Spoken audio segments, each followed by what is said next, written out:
Halo semuanya, di video kali ini kita bakal belajar bahasa Inggris dari teleprompter. Nah, buat kamu yang masih belum tahu apa itu teleprompter itu teks yang biasa dibaca oleh pembawa acara gitu. Jadi, nanti bakalan ada teks yang berjalan dari bawah sampai ke atas, dan kamu harus selesai bacaannya sebelum kata-katanya nyampe di atas. Dan untuk belajar bahasa Inggris dari teleprompter ini, kita bakal bagi jadi 3 sesi. Di sesi pertama, kamu bakal coba baca teks ini dari awal sampai akhir. Nah, jadi di sesi pertama ini kita challenge dulu. Dan kalau bisa ketika kamu baca teks ini nanti, kamu coba ngerekam suara kamu sendiri ya. Jadi nanti kamu bisa dengar nih hasil dari teleprompter kamu tadi. Coba tulis di komentar kamu bisa nyelesain teks ini atau enggak ya. Di sesi kedua kita bakal coba bahas bahasa Inggris dari teleprompter ini. Kita bakal coba bahas dari vocabulary, pronunciation, dan lain-lain. Dan di sesi ketiga nanti kamu coba baca ulang lagi teks ini dari awal sampai akhir. Nah bedanya karena kamu udah tahu arti dari teleprompter ini, kamu bakal baca dengan intonasi yang bagus, karena kamu udah tahu arti dari teleprompter ini. Oke, nggak usah lama-lama, kita langsung masuk ke sesi pertama.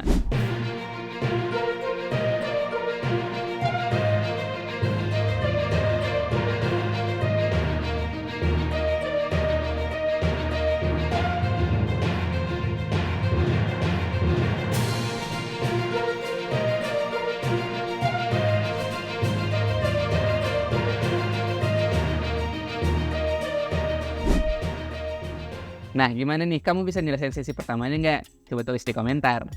Oke, kita lanjut ke sesi kedua, yaitu pembahasan. Nah, tadi dia bilang, Charles was the son of Queen Elizabeth. Jadi, Charles ini anak dari Ratu Elizabeth. Nah, terus dia bilang, he passed away last September. Dia passed away. Passed away itu artinya kalau di bahasa Indonesia meninggal. Jadi, untuk bilang meninggal itu lebih baik kita bilang passed away daripada kita bilang dead ya. Dan last September itu artinya September yang lalu gitu. Jadi ceritanya Charles ini udah meninggal September lalu gitu. Charles is 74 years old. Nah jadi Charles ini umurnya 74 tahun. He became the king of England and 14 other countries. Nah dia menjadi. Jadi menjadi itu bahasa Inggrisnya become. Jadi karena menjadi king of England itu di masa lampau kita pakai verb 2. Yang mana verb 2 dari become itu adalah became. Jadi kalau kamu pengen menceritakan masa lampau, jangan lupa dipakai verb 2-nya ya. And 14 other countries. Dan 14 negara lainnya. Nah mungkin kamu ada yang bertanya-tanya nih, apa sih bedanya antara other sama another? Nah dua-duanya ini artinya yang lainnya. Cuma ada sedikit perbedaan penggunaan. Untuk another kita bilang yang lainnya itu cuman barangnya ada satu. Contohnya di sini mungkin dia bilang and another country dan negara lainnya. Jadi negara lainnya itu cuma satu. Jadi kalau cuma satu kita pakainya another. Atau misalkan kita punya 2 handphone. Terus handphone pertama dipinjam teman kita nih, misalkan. Nah kita bisa bilang it's okay, I have another phone. Gak apa-apa, aku punya handphone yang lain. Nah handphone yang lainnya kan ada satu lagi nih gitu. Sedangkan other itu yang lainnya itu ada banyak. Contohnya di sini dia makanya 14 other countries. Ada 14 negara lainnya gitu. Nah, kalau kamu udah paham, coba tulis di komentar kalimat versi kamu, nanti kita coba diskusi. Oke, kita lanjut. These countries are, for example, Canada and Australia. These country, negara-negara ini, jadi untuk bilang ini, itu kan biasanya kita bilangnya this. Tapi this itu untuk ini yang cuma satu. Contohnya, this is my book. Ini bukuku. Ini cuma satu nih. Tapi kalau bukunya ada banyak, kita pakainya these gitu. Contohnya di sini dia bilangnya these countries, negara-negara ini gitu. Are for example Canada and Australia. Jadi negara-negara ini contohnya Kanada dan Australia gitu. On May 6, tanggal 6 Mei, a big ceremony took place in London.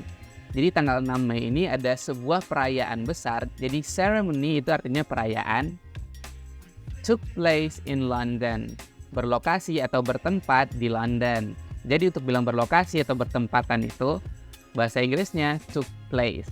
Misalkan nih kita bilang his wedding party took place in Jakarta. Pernikahannya itu bertempatan di Jakarta atau berlokasi di Jakarta gitu. Nah jangan lupa ya kalau kamu belajar vocabulary baru di sini, coba tulis kalimat versi kamu di komentar. Nanti aku bakal coba bantu koreksiin. Charles' second wife, Camilla, became queen. Jadi, Charles' second wife, istri kedua dari King Charles ini namanya Camilla, became queen. menjadi ratu gitu. They wave to people. Nah, wave ini kan basically artinya ombak ya biasanya. Nah, tapi wave ini artinya nggak cuma itu ya. Wave ini juga bisa artinya melambaikan tangan. Jadi they wave to people, mereka melambaikan tangan kepada orang-orang gitu. From the balcony of Buckingham Palace. Dari balkonnya Buckingham Palace. Jadi buat teman-teman yang belum tahu, Buckingham Palace itu istana Ratu Inggris. Jadi kalau di kita jatuhnya ke istana negara gitu. Nah, terus dia bilang, millions of people watched the ceremony on TV. Jadi millions itu artinya jutaan orang. Jadi kalau million doang artinya juta ya. Misalkan 1 million, 2 million artinya 1 juta, 2 juta kayak gitu. Jadi millions of people, jutaan orang watch the ceremony on TV. Menonton perayaan itu di TV gitu. Nah, di sini ada hal penting nih. Coba kamu perhatikan di kata on. Nah, dia nggak bilang at TV, dia makainya on TV. Karena semua yang sifatnya di screen itu kita pakainya on. Contoh di sini di TV, berarti on TV, karena di screen TV ya. Misalkan di handphone juga kayak gitu. Kita bisa bilang on WhatsApp, on Twitter, on YouTube, dan lain-lain. Jadi semua aplikasi atau website itu kita makainya on. Misalkan kita mau bilang kayak gini, aku nemuin videomu di YouTube. I found your video on YouTube. Aku menemukan videomu on YouTube, di YouTube gitu. Oke, sekarang udah paham ya. The royal family wanted to show that they are modern. Jadi the royal family ini artinya keluarga kerajaan wanted to show, ingin menunjukkan that they are modern, bahwa mereka modern gitu. Nah, kamu bisa lihat nih di kata wanted. Nah, siapa nih yang masih bilang wanted? Nah, cara bacanya bukan wanted ya, tapi bacanya wanted. Yang mana ini adalah verb 2 dari want, yang artinya ingin. Nah, jadi kalau misalkan ingin ngerjainnya itu di masa lalu, kita pakai verb 2 yaitu wanted. Contoh kalimatnya kayak gini. Misalkan kita pengen bilang, aku tadi ingin ke rumahmu. Itu bahasa Inggrisnya bukan I want to go to your home. Tapi kita bilangnya I wanted to go to your home. Karena inginnya itu kan tadi ya. Makanya kita pakai verb 2 dari kata want, yaitu wanted. Nah, kalau kamu udah paham, coba tulis di komentar kalimat versi kamu ya. Nah, dan juga kamu bisa perhatikan di kata that. That itu artinya nggak cuman itu. Nah, di sini artinya juga bisa bahwa gitu. Jadi di sini kan ingin menunjukkan bahwa mereka modern. Jadi bahwanya itu that they're modern gitu. Nah, jadi di artikel ini dijelasin, some people think it is important for the king and queen to meet with other leaders from different countries. Nah, jadi maksudnya di sini, some people think, jadi beberapa orang tuh berpikir, it is important for the king and queen, penting untuk raja dan ratu ini, to meet with other leaders from different countries, untuk bertemu pemimpin-pemimpin lainnya, from different countries, dari negara-negara yang berbeda, kayak gitu. Nah, jadi di sini maksudnya beberapa orang itu setuju bahwa ketemu dengan pemimpin-pemimpin lain itu penting untuk raja sama ratu Inggris ini. Nah, tapi kita bisa lihat nih di bawahnya. Other people think that they are not important and spend too much money. Nah, tapi other people, orang-orang yang lainnya, nah di sini dia pakai kata other lagi nih. Nah, yang mana nunjukin kalau other people ini kan artinya banyak ya, orang banyak gitu. Nah, kalau satu orang itu bahasa Inggrisnya person atau one person. Kalau misalkan orangnya banyak, nantinya bisa 2 people, 3 people, dan many people gitu.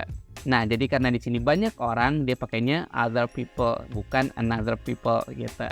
Nah, jadi other people think, dan orang-orang yang lainnya, karena tadi sebagian mikirnya itu penting, dan di sini dijelasin orang-orang yang lainnya berpikir that they are not important, bahwa mereka itu nggak penting.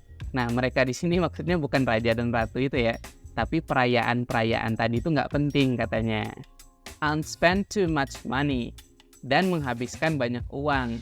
Nah, jadi spend itu artinya menghabiskan, dan too di sini artinya itu terlalu. Jadi beda ya antara too dan really atau so. Kalau misalkan itu terlalu, itu berarti berlebihan dari porsinya. Misalkan, the building is too high, bangunannya itu terlalu tinggi gitu. Kalau kita pengen bilang bangunannya itu tinggi banget, the building is so high, atau the building is really high gitu. Jadi beda ya antara sangat dan terlalu. Nah, jadi gimana nih? Sekarang kita udah paham ya arti dari teleprompter ini. Nah, sekarang saatnya kita masuk ke sesi ketiga, yaitu kamu bakal coba baca ulang lagi ini dari awal sampai akhir, tapi kan bedanya sekarang udah paham nih makna dari teleprompter ini. Jadi kamu bisa baca teleprompter ini dengan intonasi yang tepat. Oke, kalau udah paham maksudnya, kita langsung masuk ke sesi ketiga.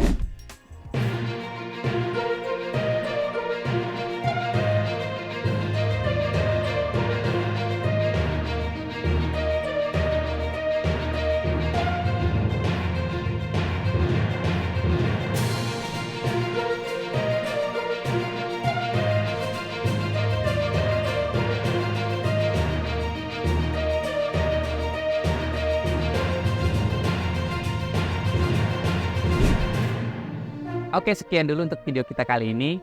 Aku harap kita semua semangat terus ya belajar bahasa Inggrisnya. So, jangan lupa like dan subscribe kalau kamu suka video-video yang kayak gini. That's all for today and see you in the next video. Bye-bye.